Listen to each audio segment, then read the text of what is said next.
Alors, dans cette vidéo, nous allons découvrir comment déterminer des racines d'une fonction grâce au mode graphique de la calculatrice Casio Graph 35 plus E. Ici, c'est le modèle 2, mais ça marche pareil sur un certain nombre de Casio. Alors, pour cela, on va donc dans le menu Graph et on va renseigner la fonction en question. Donc, celle que j'ai choisie pour l'exemple, c'est moins 3 fois x carré moins 4,5x plus 21.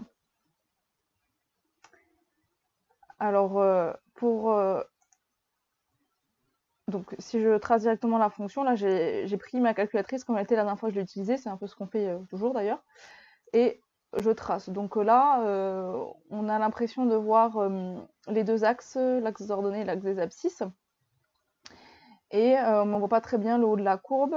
Donc déjà, on voit un morceau de parabole, ce qui n'est pas censé vous étonner puisque j'ai renseigné une fonction de degré 2. Donc sa représentation graphique est une parabole. Et donc on sait que par exemple, pour une fonction de degré 2, il y a 0, 1 ou 2 racines. Il n'y en a pas plus. Donc là, on sait qu'on va réussir à toutes les voir si on arrive à voir en fait deux intersections par exemple avec l'axe des abscisses. Donc la calculatrice ne nous dira jamais si on les a toutes trouvées les racines ou pas. Elle va nous donner celles qui sont visibles à l'écran. Donc ici, je vais recalibrer ma fenêtre graphique. Donc je vous rappelle, c'est dans Shift V Window. Et je vais mettre par exemple X min moins 10, X max 10, ok.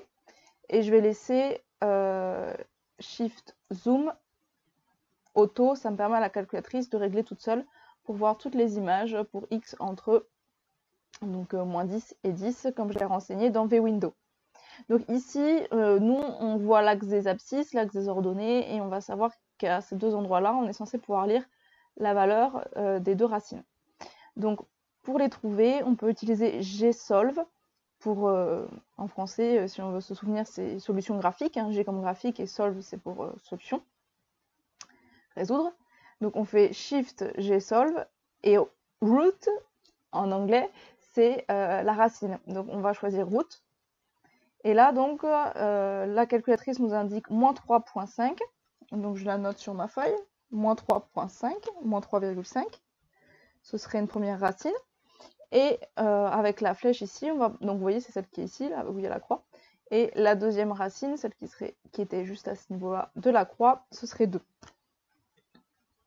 Donc x égale 2 et x égale moins 3,5. Et pour ces deux valeurs-là, on a y égal à 0. Ça correspond bien à l'intersection avec l'axe des abscisses pour cette courbe. Alors après, il faut quand même vérifier puisque ce sont que des valeurs approchées de la calculatrice, donc il faut quand même faire le calcul. Et donc on va pour cela revenir dans le mode, par exemple, le mode calque par exemple, et donc on va renseigner ces deux valeurs. Donc il y avait moins 3,5 et j'affecte cette valeur à x. Donc maintenant, x vaut 3,5. Et je vais taper l'expression de la fonction, donc qui était moins 3x au carré, moins 4,5x plus 21. Ça me donne bien 0. Donc, ça pourrait être arrondi, on ne sait jamais, mais là, quand même, en renseignant moins 3,5, on ne trouverait pas 0 pile.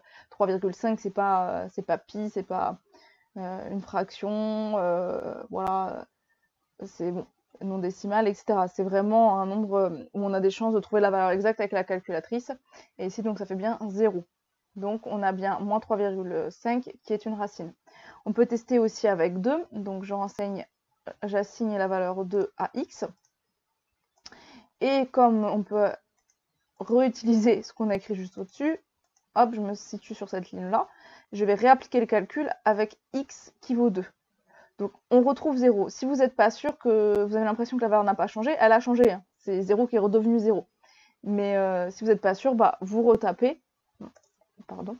Vous retapez donc, le moins des relatifs, moins 3x carré, moins 4,5x plus 21. Et vous allez trouver 0. C'est avec x qui valait 2 ici. Donc on a bien vérifié que 2 et moins 3,5 étaient racines.